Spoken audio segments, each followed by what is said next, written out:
Smile, Nadine. They're watching. Lorenzo's voice slid through the noise like a blade wrapped in velvet. His hand rested on her waist, steady, controlling. Cameras flashed across the ballroom, flooding her face with light. Champagne glasses clinked, laughter rose like music, and somewhere beneath all that glitter, her heart was cracking. Nadine smiled for the cameras, soft lips, perfect posture, every inch the devoted billionaire's wife. But under that practiced grace, a single thought pulsed in her mind. He bought my silence with a wedding ring. Reporters shouted their questions. Photographers begged for one more shot. Lorenzo turned toward her, smiling like a man in love. She smiled back, because that's what they expected. A beautiful lie dressed in designer silk. As applause filled the air, Nadine felt the weight of her diamonds. Each gem felt heavier than truth. Every flash reminded her of that night, the night that sealed her fate, the night of the Sinclair Gala. She'd been a caterer, invisible among the elite. The hall smelled of roses and money. She was refilling champagne when she heard voices from the terrace, sharp, angry. "You think you can threaten me, Barrett?" Lorenzo's tone was low, steady. Barrett laughed bitterly. "You don't scare me, Sinclair. Money can't clean everything." The clink of glass. A sudden crash. Nadine froze, heart pounding. She turned just in time to see Barrett stumble back. Lorenzo's eyes, cold, gray, deliberate, found hers. For a long second no one moved. "I didn't see anything," she whispered, but her trembling tray said otherwise. He stepped toward her slowly. "You did." By morning, Barrett was found unconscious in his car. No one questioned it. No one dared. 2 days later, Nadine opened her apartment door and found Lorenzo standing there. No bodyguards, no smile, just quiet authority. "I know what you saw," he said. Her throat went dry. "I told you I didn't." "You did," he interrupted, calm as ever. "But I'm not here to threaten you." He pulled out a small black envelope and placed it on her table. "I'm here to offer you protection." She blinked. "From what?" "From the truth." Inside the envelope was a contract, a marriage license. "His name is already signed." "Marry me," Lorenzo said. "You'll never have to worry about your safety again." Her pulse stopped. "You think this is protection?" He looked her in the eye. "It's silent. And silence is safer when it has a home." That night Nadine couldn't sleep. Fear whispered one thing. Survival whispered another. When dawn came, she walked into his office and said yes. She thought the ring would bring peace. It brought chains. Now, months later, at a charity gala under golden lights, she stood beside the man who owned her truth. Lorenzo raised his glass. The crowd cheered. The cameras flashed. "Smile," he whispered again. She did because she had to, but inside her thoughts screamed louder than the music. "I thought silence would protect me, but it's destroying me instead." The orchestra swelled. Reporters praised their perfect marriage. Nadine's reflection in the mirrored wall caught her eye. Flawless makeup, controlled expression, hollow stare. Her voice trembled in her head. "Have you ever kept quiet because the truth could ruin everything?" Because she had, and now she was living proof that silence doesn't save you. It slowly erases who you are. She raised her glass with Lorenzo and whispered under her breath, "One day, I'll tell the truth." He leaned closer, lips brushing her ear. "Not while you wear my name." The flashbulbs went off again, a burst of light for the perfect couple. To the world, she was adored. To him, she was a contract. To herself, she was a warning. Don't miss what happens when love turns into a transaction. Subscribe to Rich Billionaires romance stories for more tales where secrets, power, and passion collide. Before the diamond ring, before the headlines, Nadine Owens lived in a one-bedroom apartment above a laundromat on the east side of the city. The air smelled of detergent and fried food from the diner downstairs. Every morning she painted by the window, her only window, with sunlight flickering through the blinds, like hope she couldn't quite catch. Her hands were always stained with color. Blue for the sea she dreamed of visiting, yellow for the warmth she hadn't felt in years. Painting was her peace. But peace didn't pay rent. After her father's passing, debts replaced comfort. Her mother's small bakery had closed, and Nadine worked wherever she could, waitressing, catering, sketching for tourists on the pier. Every dollar mattered. Every shift meant survival. Art had been her dream, but reality demanded her silence there too. She'd once been accepted into a local art academy, but she turned it down. Dreams don't fill plates, she had told herself. When she got a last-minute call from the catering company that evening, a high-end event needing extra staff, she didn't hesitate. The pay was double. The client was the Sinclair Group. She'd never met Lorenzo Sinclair, but everyone knew his name. Billionaire, investor, untouchable, the kind of man whose presence filled rooms even when he wasn't in them. Nadine only wanted to earn enough to pay her overdue bills and maybe buy new brushes, but that one shift would change everything. Her job, her peace, her name. That night, she tied her hair back, buttoned her black uniform, and whispered to her reflection, "Keep your head down, do your work, don't get noticed." She had no idea that silence, her shield, would become her curse. The Sinclair Gala was unlike anything Nadine had ever seen. Chandeliers sparkled like a sky full of stars. Guests in designer gowns and tailored suits glided across the marble floor. She moved among them with quiet efficiency, balancing trays of champagne, keeping her eyes lowered. But fate rarely respects silence. Near midnight, she slipped out toward the terrace to catch her breath. The air outside was cool, the city lights shimmering below. That's when she heard voices, sharp, heated, urgent. "I told you this deal ends tonight," Lorenzo said, his voice calm but edged with warning. "You don't dictate how this ends," Barrett snapped back. "You think your reputation makes you untouchable?" Nadine froze. Lorenzo Sinclair was no longer the calm face from magazine covers. He stood in the shadows, every word measured, dangerous. Barrett's face flushed red. "Careful what you say," Lorenzo replied quietly. "You forget who's holding the cards." Barrett shoved his shoulder. "You're not God, Sinclair." The sound of glass breaking sliced through the air. Nadine gasped before she could stop herself. The tray she held tilted, glasses clattering to the floor. Both men turned. For a heartbeat, everything stopped. Lorenzo's eyes, gray, sharp, impossible to read, locked on her. "Who are you?" she stammered. "Staff, sir. I didn't—" He stepped closer, his tone cool. "You didn't do that?" She swallowed hard. "I didn't hear anything." His gaze lingered, studying her face. Then with quiet precision he said, "You're lying." Before she could respond, Barrett stormed off, muttering under his breath. Lorenzo didn't move. He only said one thing before walking past her. "Be careful where you stand, miss." "Owens," she whispered. "Miss Owens," he repeated softly. "Some places aren't meant for witnesses." Those words would haunt her long after the gala ended. The next morning, the city woke to headlines. Fiend businessman found unconscious in vehicle. Police suspect foul play. Nadine's hands shook as she scrolled through the news on her cracked phone. Barrett, the same man from last night. The article mentioned Lorenzo's name briefly, then dismissed it.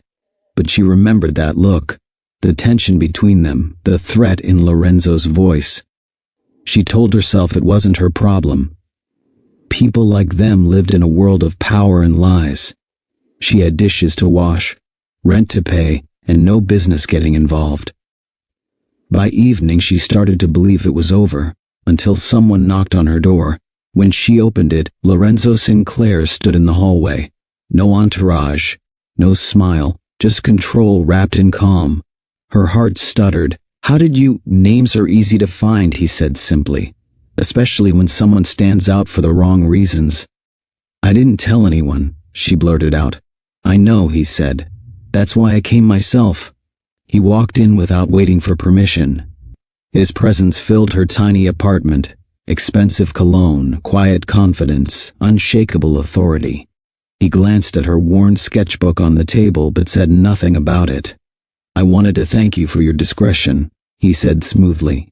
But I also need to be certain it stays that way. I don't want any trouble, she whispered. That's good, he said, stepping closer. Neither do I. He set a small envelope on her counter, white, heavy, sealed.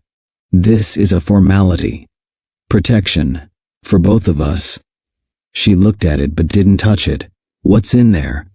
He met her eyes. An offer. The next day, Nadine sat in Lorenzo's glass-walled office on the top floor of Sinclair Tower. The city stretched beneath her, distant and cold. He poured himself coffee, moving like a man who'd already made the decision for both of them. I need stability, he began. After last night's incident, my name is under scrutiny.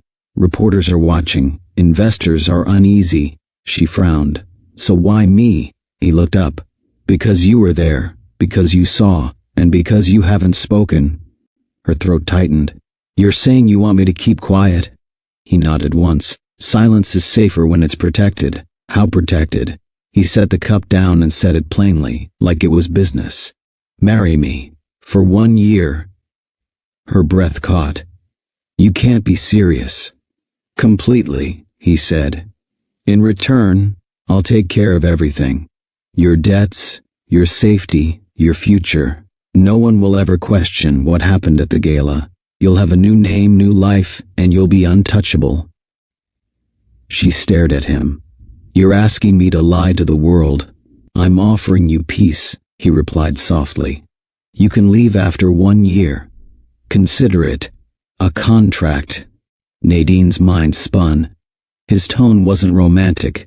It was precise, measured, transactional, a man sealing a deal, not making a vow. What happens if I say no? She asked quietly. He leaned back in his chair. Then I can't promise what others might say, or what Barrett might remember when he wakes up. She froze. The message was clear. Silence wasn't just wanted, it was required. Nadine left his office numb. The city outside looked different now. Louder, harsher, less forgiving. Her head spun with fear and confusion. Marry him? A man she barely knew? A man whose secrets scared her? That night she sat on her bed staring at her father's old watch, the only thing she'd kept after selling everything else. She thought about the debts piling up, the landlord's threats, and the future she no longer controlled. Her art supplies were packed away, her freedom is already fading, and in her silence, she realized something cruel. She had no power. When Lorenzo's car arrived the next morning, she didn't resist. She wore a plain dress, her hands trembling in her lap. At the courthouse, everything moved quickly. He spoke little. The papers were signed, the ring slipped onto her finger, cold, heavy, final. When the clerk congratulated them, Lorenzo said only, "It's done." She looked down at her new name, Nadine Sinclair, and felt her throat tighten. She turned toward the window, whispering, "I hope so." He didn't respond.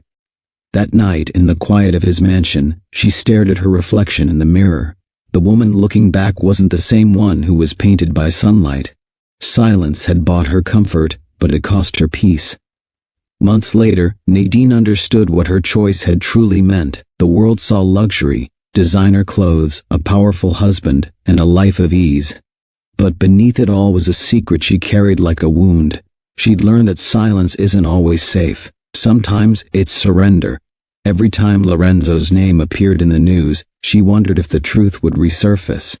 Every time he touched her hand in public, she wondered if it was affection or performance. In private, he was polite but distant. Their marriage existed on paper and appearances. She ate alone most nights. Still, she kept quiet, because silence was the only thing keeping her safe. But late at night, she would sit by the window, the same way she used to, and think about the life she left behind. One day she whispered to herself, "I thought silence would protect me, but it's taken everything." That was when she began to see it clearly. Peace bought with fear never lasts. Silence might feel safe, but safety without truth is another form of prison. The ceremony took place in the Sinclair family chapel, a place built for legacy, not love. The air smelled faintly of lilies and polished marble. A handful of elite guests filled the pews, business partners, media executives, and people who smiled too perfectly for photographs. Nadine stood before the altar, her white gown heavy against her trembling body. She tried to focus on the priest's words, but her mind drifted to the sound of her own heartbeat. Every vow felt rehearsed, stripped of feeling. Lorenzo stood beside her, composed as ever.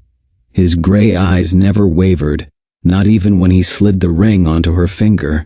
His touch was steady, detached, the same as the day he made the offer. When the priest said, "You may kiss the bride," Lorenzo leaned forward and pressed a brief kiss to her cheek. Polite, controlled, distant. The photographers clapped, the guests murmured their congratulations, and Nadine felt the weight of the moment settle into her chest. As they walked down the aisle hand in hand, she saw admiration in the crowd's eyes. To them it was a perfect match, beauty and power. But inside, she felt nothing but quiet panic. On the drive back to the mansion, neither of them spoke. The silence between them felt colder than the winter air pressing against the car windows. She thought marriage meant beginning a life together. Instead, it felt like being signed into a contract she could never fully understand. The Sinclair mansion overlooked the ocean. From the outside, it looked like paradise. Vast gardens, shimmering pools, walls lined with art worth millions. But inside, it echoed with emptiness. Nadine wandered through halls so wide her footsteps disappeared before reaching the end. Staff members greeted her politely, calling her Mrs. Sinclair, though she still wasn't used to hearing it. Her bedroom was beautiful but lonely. The wardrobe overflowed with designer gowns she hadn't chosen. The bed was large enough for two, yet always felt like a reminder that she slept alone. Dinner was a quiet ritual. A long table, polished silver, soft candlelight, and silence. Lorenzo sat across from her, answering work calls between bites. His attention stayed on his phone, never on her. Sometimes she watched him from the corner of her eye. His movements were precise, his posture perfect, his tone clipped but calm. Everything about him screamed control. Once she tried to start a conversation. "Do you ever take a day off?" He didn't look up. "Days off are for people who can afford mistakes." She forced a small smile. "And you can't?" He paused then, meeting her gaze for a moment. "Not anymore."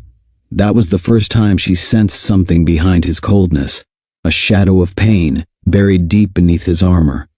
At night she painted again in secret. She found an unused study and turned it into her corner of peace. Each brushstroke reminded her of who she used to be, the girl who dreamed instead of obeyed. But every morning she'd wake up, tuck away her paints and play her role, the billionaire's bride. Lorenzo Sinclair was a man of patterns. He rose at 5, exercised, read the financial briefings, and spent the rest of his day managing deals. He thrived on precision, the kind that left no room for emotion. Yet, as days turned into weeks, Nadine began to notice the cracks in his control. One night she found him alone in the library, sitting by the fire with a half-empty glass of whiskey. The usual calm in his face was gone, his shoulders slumped, his gaze fixed on a framed photograph of a younger man, one she hadn't seen before. "Who's that?" she asked quietly. He didn't flinch. "My brother." There was a pause. "He's gone now." The sadness in his voice startled her. For the first time, he sounded human. She sat across from him, unsure whether to speak. "I didn't know you had family." "Not anymore," he said, setting the frame down. "People leave, or they're taken. Either way, you learn not to depend on anyone." His words hung in the air. Nadine realized his coldness wasn't cruelty, it was armor, a shield against loss. When he noticed her watching, he straightened his posture again, composure returning like a mask slipping back into place. You should rest. Long day tomorrow. She nodded and left, but that moment stayed with her. From then on, she began to see him differently, not just as the man who trapped her in silence, but as someone trapped by his own. Weeks later, the world demanded another appearance, a charity fundraiser for disaster relief. As always, Nadine was expected to stand beside Lorenzo, smile, and play the role of the perfect wife. That afternoon, as she prepared, she noticed a framed photo lying on the edge of the dresser. It showed Lorenzo and his late brother, smiling, carefree, far from the man she knew now. Something about the picture softened her heart. When he entered the room, adjusting his tie, she asked gently, "Do you ever miss him?" Lorenzo paused, his reflection in the mirror unreadable. "Every day," he admitted, almost in a whisper. The answer surprised her. It wasn't rehearsed, it was real. At the event, they stood together before the cameras once again. She felt the usual pressure of pretense, but when the crowd applauded, Lorenzo reached for her hand. The gesture wasn't planned. His fingers brushed hers hesitantly, then held on. For the first time, his touch didn't feel like control, it felt like a connection. She looked up, meeting his eyes. He didn't smile, but something had changed. A flicker of warmth, an unspoken understanding. As the flashbulbs went off, Nadine realized the line between performance and reality had blurred. The act they'd perfected was beginning to feel less like a lie. When they returned home that night, Lorenzo thanked her for standing by his side. Just that. No command, no transaction, only gratitude. It was small, but it was the first crack in the wall between them. Days turned into months, and something unexpected began to bloom in the quiet spaces between them. Their marriage had begun as a deal, protection for silence, comfort for truth. But somewhere along the line, pretending became something neither of them could ignore. Nadine found herself waiting for his footsteps in the hallway. Lorenzo lingered longer at dinner, speaking in sentences instead of orders.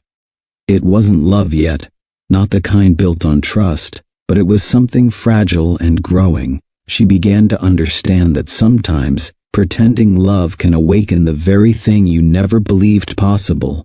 Because love, even when born from silence, has a way of finding its voice. If you've ever felt love grow where you least expected it, tell us in the comments below. Hit the like button to keep these stories alive. Your support means everything. And remember to subscribe to Enrich Billionaires Romance Stories, where every episode brings you closer to the secrets of love, betrayal, and redemption. Some stories start with truth, others start with lies. But every story here reminds us that hearts can break, heal, and learn again. Stay tuned for the next chapter, where Nadine's silence begins to test not only her heart but his. Because when a billionaire learns to feel, the cost of pretending may become too real to hide. The mansion was too quiet, days blended into one another, and silence had become both her comfort and her punishment. Lorenzo's schedule was predictable. Long meetings, late returns, quiet dinners. When the emptiness grew too heavy, Nadine wandered into the unused study she had claimed as her own. The walls were bare, the air smelled faintly of dust, and sunlight spilled through the tall windows like a soft invitation. She opened the small box that held her old brushes, the ones she'd kept hidden since moving in. Her fingers trembled as she touched them, as if afraid of remembering who she used to be. She mixed her first colors in months, blue, gray, white. The smell of paint filled the room, sharp but familiar. With each stroke she felt her breath steady, the rhythm returned. The silence didn't feel empty anymore, it felt full of color. For the first time since the wedding she felt control. Not the kind Lorenzo commanded, but the quiet control of creation. Days passed, and she painted whenever he wasn't home. The study became her secret, her rebellion. She painted the ocean she'd never seen, The horizon stretched wide, unending, free. Each stroke told her story, a woman trapped between comfort and truth, between fear and desire. When the maid found her one afternoon, Nadine nearly dropped her brush. "Mrs. Sinclair," the maid said softly, "this room looks different now." Nadine smiled faintly. "It finally feels alive." That evening, she hid the painting behind a curtain before Lorenzo came home. She wasn't sure if he would understand, but for the first time in months, she slept without feeling like she was living someone else's life. She didn't know it yet, but her colors were about to expose what silence had tried to hide. It happened by accident. Lorenzo had returned home early from a business trip. Nadine didn't hear him enter the study until it was too late. He stood behind her, silent, watching as she added the last shade of blue to the canvas. Her hand froze midair. "I thought you'd be in your office," she murmured. "I was," he said. His voice wasn't cold, just curious. "I didn't know you painted." She turned to face him, unsure how to explain. "I used to, before." She stopped, unsure how to finish that sentence. He studied the canvas, the ocean scene, the blend of calm and storm. "You have talent," he said quietly. "These waves, they feel alive." Her eyes widened. "You understand them?" He gave a faint smile. "I understand chaos when I see it." Something shifted between them. His usual distance softened. He wasn't speaking as a billionaire or a husband bound by a deal. He was simply Lorenzo, a man recognizing something familiar in her art. She laughed lightly, nervous. "It's not finished." "Neither am I," he replied. The words caught her off guard. There was truth in them. Raw, unguarded truth. From that evening on, their silence changed shape. It wasn't heavy anymore. It became a bridge. He began visiting the study sometimes, standing quietly as she worked. He never interrupted, never corrected. He watched. She painted. One night, he brought her a new set of brushes, imported, expensive. "You didn't have to," she said softly. "I wanted to," he replied. "Every artist deserves good tools." It was a small gesture, but it carried weight. It wasn't about money, it was about acknowledgement. For the first time, Nadine felt seen. Weeks later, Nadine began a new canvas, one different from all the rest. It wasn't of the ocean or flowers, it was a woman. She stood before it for hours, sketching outlines, then erasing them. The woman's body was clear, soft lines, graceful form, but the face remained blank. Lorenzo noticed it one evening as he entered the study. "Who is she?" he asked. Nadine hesitated. "I don't know yet." He stepped closer, studying the image. "She looks trapped." "She is," Nadine said softly. "She's surrounded by beauty but can't feel any of it. She doesn't speak because she's afraid no one will listen." Lorenzo's jaw tightened. "Does she have a name?" She turned toward him. "She did. But she lost it when she became someone else's silence." Their eyes met, and for a long moment, neither spoke. He exhaled slowly. "You're talking about yourself." Her throat tightened. "Maybe. Or maybe I'm talking about every woman who learned to smile instead of speak." Lorenzo's gaze softened. He didn't deny it. "You shouldn't hide her face. I don't know what it looks like," she said. He took a step closer. "Then paint her how you feel, not how you think she should look." The advice startled her. It was the first time he'd encouraged her to express herself, not to suppress it. That night, after he left, she finished the painting. The woman's face emerged through the colors, a mix of sadness, strength, and quiet rebellion. When she was done, she stepped back and whispered, "There you are." The faceless woman now had a soul, hers. A few days later, while arranging flowers in the foyer, Nadine noticed a letter on the table addressed to Lorenzo. The handwriting was unfamiliar, elegant but sharp. He wasn't home yet, so she left it where it was. Hours later, she heard his car pull into the driveway. When he entered, his usual calm faltered for a brief moment. He saw the envelope, picked it up, and his expression hardened. "Who delivered this?" he asked. "The courier," she replied. "Said it was personal." Lorenzo opened it slowly, scanning the contents, his jaw clenched, eyes narrowing as he read. Nadine waited, unsure if she should speak. Finally, he folded the letter, slipping it into his jacket pocket. "It's nothing," he said. But she saw the change. His tone was clipped, his movements tense. The man who had started to open up had vanished behind a wall again. That night he skipped dinner. His office light burned until morning. The next day, she found him pacing the library, phone in hand. "Who else knows?" he muttered. "Lorenzo?" she called softly. He turned sharply. "You shouldn't be here."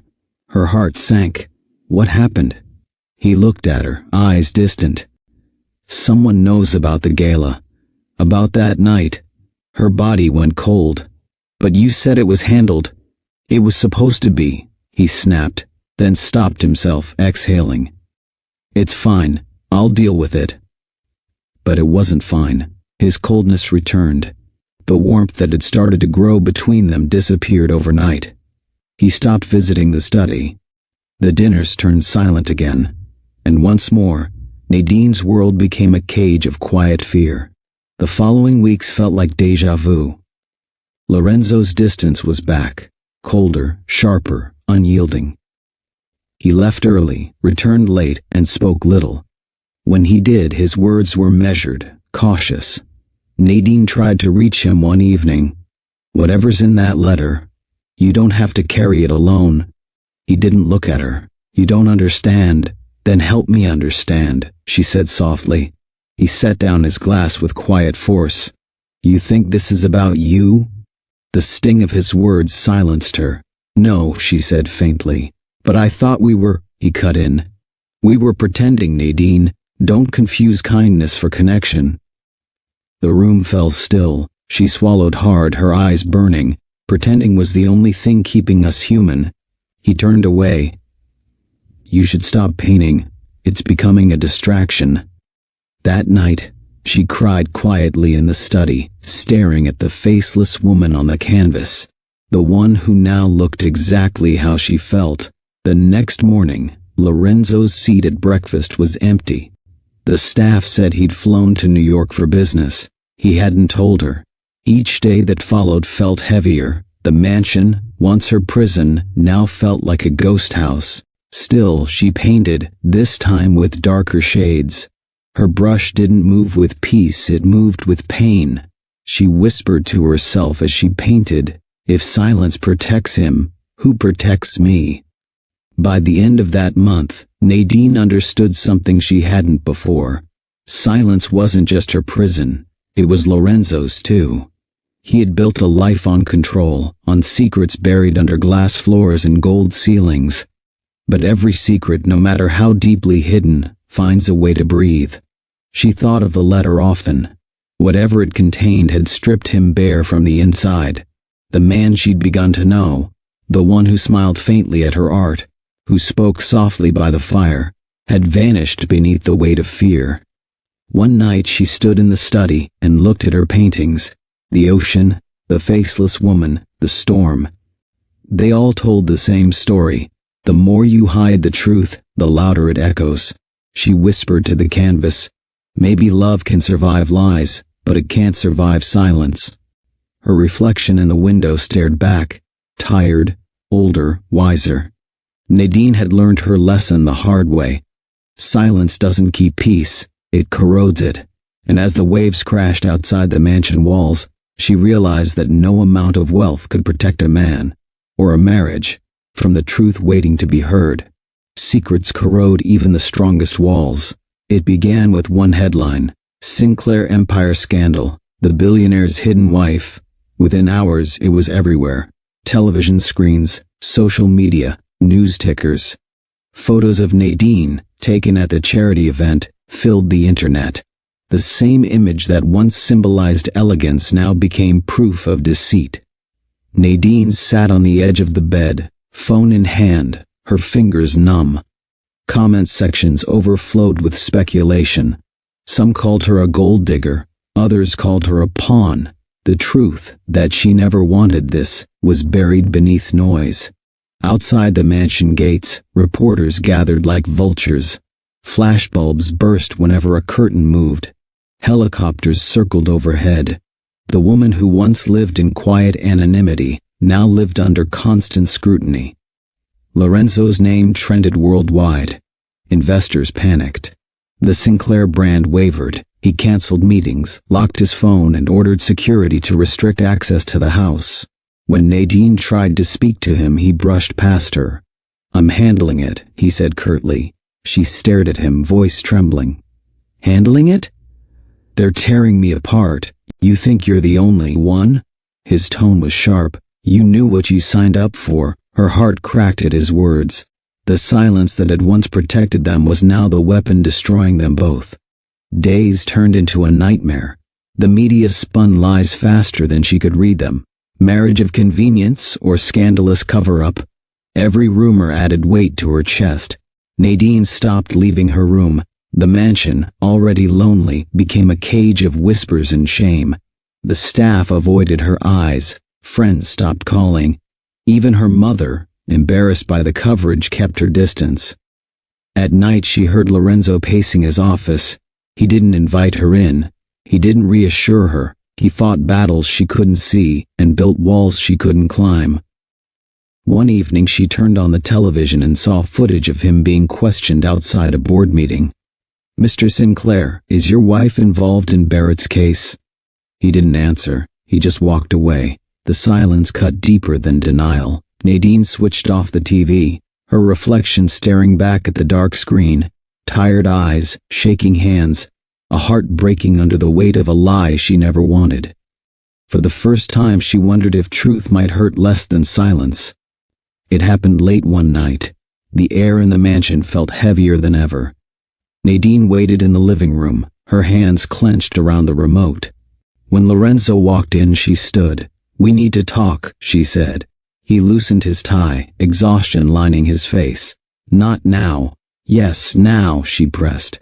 "You said you'd protect me, but you've done nothing but hide." His jaw tightened. "You think facing cameras would solve this?" "No," she snapped. "But facing me would." That stopped him. He turned slowly, his tone sharp. "You think I asked for this? You think I enjoy watching everything I built burn?" "You built it on silence," she shot back, "and silence is what's burning it down." He stepped closer, eyes blazing. "You have no idea what I've sacrificed. I lost myself for you," she said, voice breaking.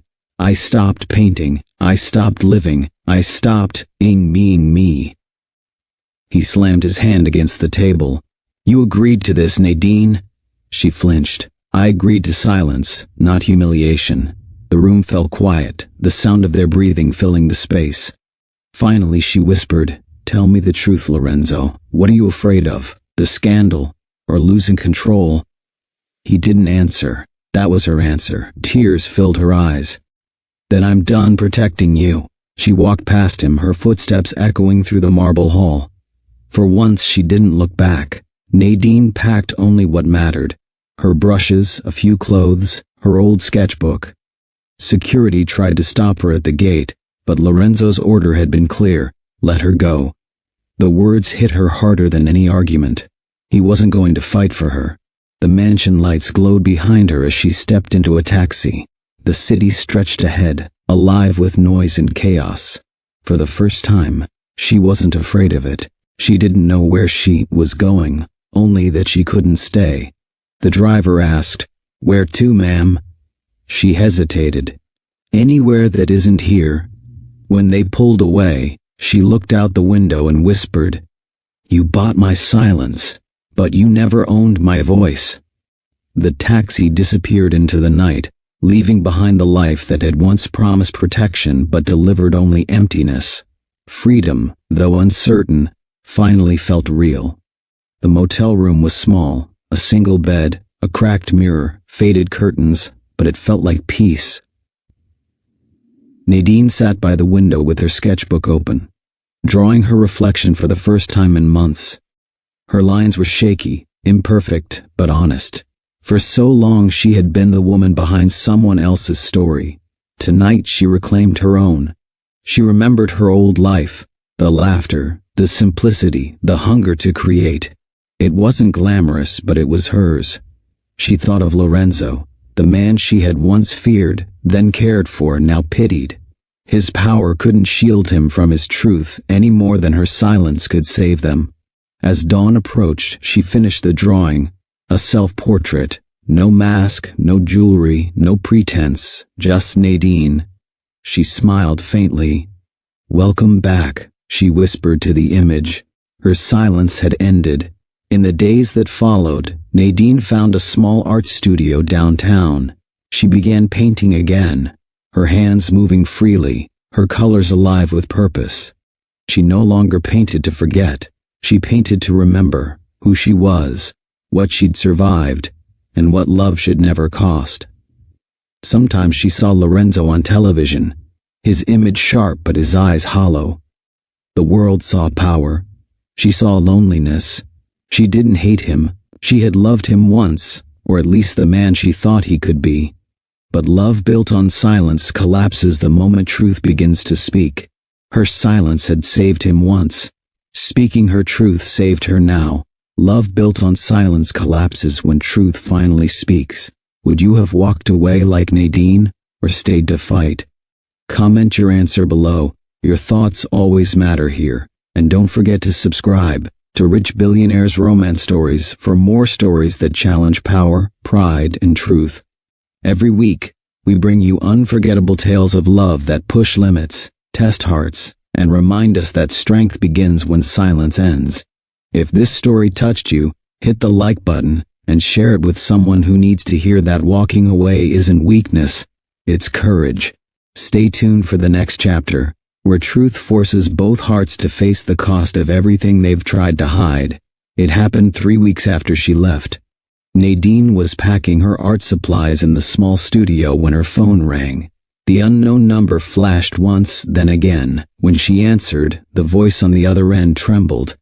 "Mrs. Sinclair, this is St. Mary's Hospital. There's been an accident. It's your husband." Her brush fell from her hand. For a second she couldn't move. The room spun. She hadn't heard his name spoken to her in weeks, and now it felt like a wound reopening. "Is he?" she managed to ask. "He's alive," the nurse said, "but critical. He asked for you." Her heart raced. Despite everything, the lies, the silence, the pain. She grabbed her coat and ran. The drive felt endless. Every red light stretched time. Her mind replayed their last conversation, the argument, the hurt in his eyes, the words she couldn't take back. When she reached the hospital, flashes from the media greeted her again. But this time she didn't care. She pushed through the doors, her breath uneven. The nurse led her to the ICU. Lorenzo lay still under pale lights, his face bruised, his hand bandaged. Machines hummed softly around him. Nadine's chest tightened. The man who once seemed untouchable now looked fragile, mortal, humans. She stepped closer, whispering, "You look terrible." A faint smile tugged at his lips. "Still bossy," he murmured weakly, her eyes filled with tears. "You shouldn't have called me. I didn't know who else to." For a moment neither spoke. The silence wasn't heavy this time, it was forgiveness in the making. She reached for his hand. It was cold, trembling. She held it tight. He whispered, "I thought you were gone forever." "I was," she said softly, "until you reminded me that I still care." Hours passed. Nadine stayed by his side as he drifted in and out of sleep. When he finally woke again, his voice was hoarse. "I don't deserve you here," he said quietly. "Then why did you ask for me?" she asked. He looked at her, eyes tired but clear. "Because you're the only thing that ever felt real." Nadine swallowed hard. "You had me, Lorenzo. You just didn't know what to do with the truth." He nodded slowly. "I was afraid." "Of what?" "Of losing control," he said. "Let someone see the man behind the name. When I told you to stay silent, it wasn't because I didn't trust you. It was because I didn't trust myself." Tears filled her eyes. "You hurt me trying to protect yourself." He closed his eyes for a moment. Every lie I told was fear pretending to be strength. I thought silence kept me safe, but it only built a wall between us. She reached out, brushing her fingers across his hand. Walls can come down. His voice broke slightly. I never asked you if you were happy. I never gave you a reason to stay. Her answer was quiet but firm. I stayed as long as love let me. When silence became louder than my heart, I had to walk away. He looked at her with a faint, fragile smile. Then maybe telling the truth begins with you. Nadine blinked away tears. Say it, Lorenzo. Say what you were too afraid to before. His voice cracked as he said, I love you. It wasn't the polished tone of a billionaire. It was raw, trembling, and real. She squeezed his hand gently. That's all I ever wanted to hear. 2 weeks later, Lorenzo stood before cameras again. This time not as the cold businessman or the untouchable CEO, but as a man finally ready to own his truth. Nadine watched from the back of the press room, her hands clasped together. Lorenzo adjusted the microphone. His voice was steady, though softer than anyone had ever heard it. I made choices out of fear, he began, and in doing so, I hurt someone who didn't deserve it. My wife, Nadine Sinclair, was never part of any deceit. She was the only one who told the truth, and I silenced her for it. Gasps filled the room. Reporters leaned forward. He continued, every lie I told was mine alone. Every headline was my fault. But she stood by me when I didn't deserve her loyalty. And I will spend the rest of my life making it right. Cameras flashed. Questions poured in. But Lorenzo raised his hand. No more secrets, he said. That's all I needed to say. He stepped down, ignoring the shouting press. When he reached the exit, Nadine was waiting in the hallway. That was brave, she said quietly. He gave a faint smile. No, that was overdue. For the first time, the truth wasn't a weapon. It was freedom. Later that night, the media that once tore her apart now praised her courage. The comments changed, the lies faded, the truth, finally spoken, had done what silence never could. Spring returned to the Sinclair estate like a second chance. Lorenzo had moved out of the main house during his recovery. Nadine visited occasionally, bringing meals, flowers, or quiet company. Their conversations were simple, not about business, not about the past, just about moments that mattered. One evening she found him in the garden, sitting by the fountain surrounded by roses she once painted. He looked up as she approached. Do you still remember this place? I tried to forget, she said with a soft smile. It didn't work, he gestured to the seat beside him. Stay a while. They sat in silence for a long moment, the sound of water filling the space between them. He turned to her. Do you ever think we could start again? She looked at him, eyes calm but firm. I'm not for sale anymore, Lorenzo. He smiled gently. Good. Then maybe this time it's love. Her heart softened. She didn't answer, but she didn't walk away either. He reached for her hand, slow, uncertain. She didn't pull back. The garden lights flickered above them as evening fell. This time their silence wasn't fear. It was peaceful. For once, love wasn't a transaction. It was true. Weeks later, Nadine returned to her studio. She began painting again, brighter this time, freer. One afternoon she painted a garden bathed in sunlight. 2 figures sat in the middle, distant but facing each other. She titled it Rebuilt. When Lorenzo visited her studio, he stood quietly in front of the painting. Is that us? He asked. She smiled faintly. It's what we're trying to become. He nodded slowly. Redemption looks good on you. She laughed softly. It looks better when it's earned. They weren't the same people anymore. The lies had broken them. The truth had rebuilt them, not into perfection, but into honesty. They no longer hid behind silence or pride. When they spoke, it was real. When they disagreed, it was respectful. When they loved, it was free. Sometimes pain is the price of clarity. Sometimes you have to lose what you protect to find what's real. For Lorenzo and Nadine, redemption wasn't about forgetting the past. It was about finally living beyond it. Redemption can rebuild what lies once destroyed. If you believe love deserves honesty, hit like, share this story, and subscribe to Nine Rich Billionaires Romance Stories. Every story here reminds you that money can't buy peace, but truth can set hearts free. Tell us in the comments, would you forgive someone who broke your trust if they finally told the truth? Your thoughts and support keep stories like this alive. Stories where hearts break, rebuild, and learn that love without honesty isn't love at all. Stay tuned for more heartfelt tales that challenge pride, test forgiveness, and prove that sometimes redemption is the most powerful kind of love. You've just witnessed a love story built on silence, shaken by truth, and reborn through honesty. Nadine's journey wasn't about wealth, or luxury, or fame. It was about something far more powerful, the courage to reclaim her voice. When we first met her, she was quiet, a woman who thought survival meant silence, a woman who believed peace came from pleasing others. But silence, as she learned, doesn't protect peace, it protects lies. Lorenzo offered her safety, and for a moment, she mistook it for love. But what began as a deal soon became a mirror, reflecting both of their fears. His fear of being seen, her fear of speaking up. Every choice she made taught us something, that love without truth is just a performance, and comfort without freedom is another kind of cage. Through her silence, Nadine lost herself. Through her truth, she found not only her voice but her strength. And in the end, she didn't wait for anyone to save her.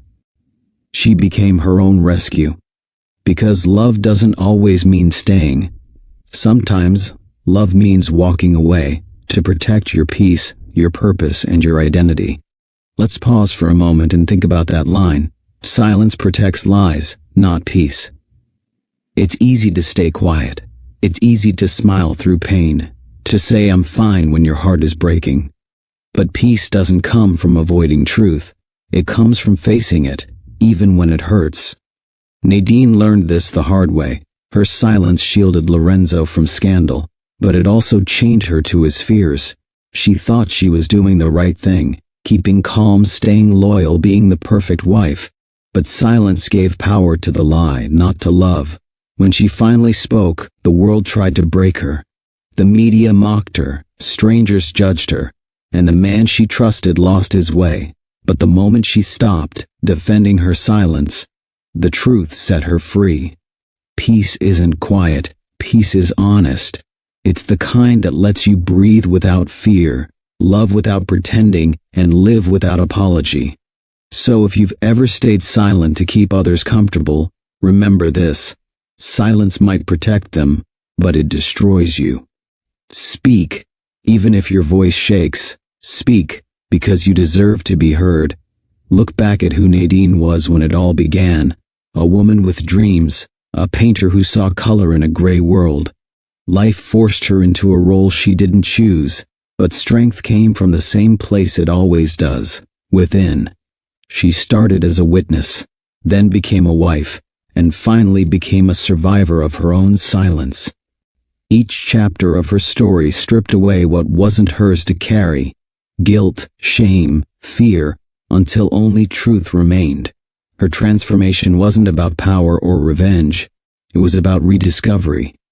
In the end, Nadine didn't return to the mansion for wealth or status. She returned to find closure, to forgive, to show that love can exist even after pain, if it's honest. She painted again, not to escape, but to heal. She didn't paint Lorenzo's world. She painted her own. Her independence wasn't loud. It was calm, confident, and peaceful. It was the strength of a woman who learned that her voice had value, even when the world tried to silence it. And as she stood in that sunlit studio, surrounded by her colors, she didn't need a man's promise, approval, or name.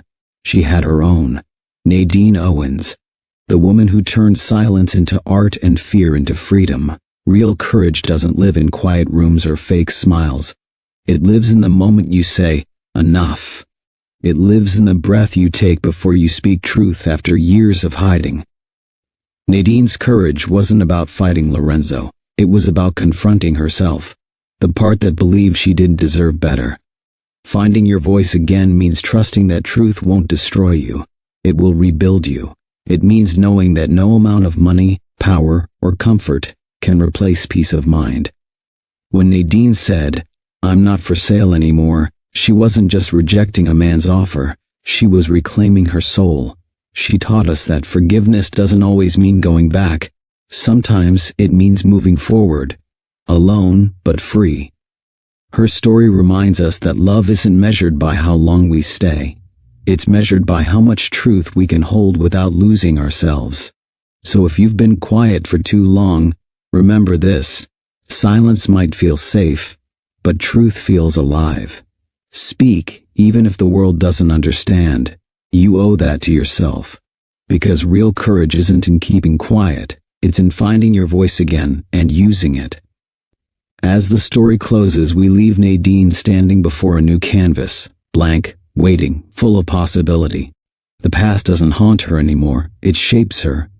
Lorenzo's truth set them both free, but her freedom was never his to give. It was hers to reclaim. Sometimes, endings aren't tragic. They're beginnings dressed as closure. Nadine's silence once defined her, but now, her voice defines her art, her peace, and her strength. And somewhere in that truth, she found the quiet she always wanted. Not silence, but serenity.